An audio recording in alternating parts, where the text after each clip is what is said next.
Здравствуйте, это рубрика «На страже», и сегодня мы начинаем цикл сюжетов о том, как ведется расследование преступлений. В пилотном выпуске дело о неотвратимости наказания. Смотрим. Своим рождением Алдан обязан открытию рассыпного золота. Днем рождения города считается 1923 год и тесно связан с именами Михаила Тарабукина и Вальдемара Бертина. Спустя почти 100 лет это центр золотодобывающей промышленности Южной Якутии. Более 20 лет назад сюда на заработки прибыл молодой человек. 9.07.2000 года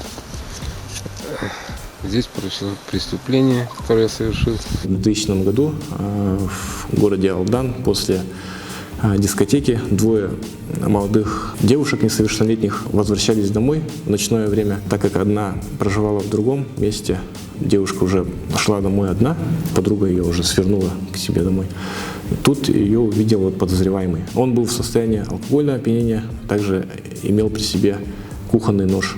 Догнав несовершеннолетнюю, приставил к ее горлу нож и утащил в темное место за строением, где совершил преступление, то есть изнасилование. То есть это была сопутствующая угроза жизни? Да, он при этом угрожал непосредственно убийством, что было также доказано в ходе предварительного следствия. Подставили вот прямо в горло, да? Ага. Дальше что происходило? И все повелось, когда Прокуратурой Алданского района было возбуждено уголовное дело, но принятыми мерами оперативно раскрыть преступление не представилось возможным. Следствие было приостановлено, однако, несмотря на давность совершенного преступления, следователи и криминалисты смогли его раскрыть. Грамотно изъятый след в те годы и сохраненный следователями позволило сохраниться биологическим материалом. И вот сейчас с появлением новых технологий стало возможным установление конкретного лица по ДНК-профилю.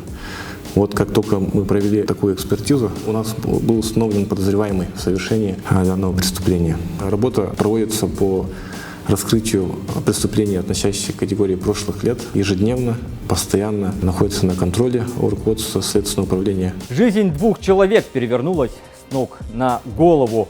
Жертва смогла перебороть себя, вышла замуж и родила детей. Преступник, даже скрывшись за пределы республики, пошел по наклонной. Он этапирован из мест заключения в Якутию, допрошен в качестве подозреваемого и признал вину.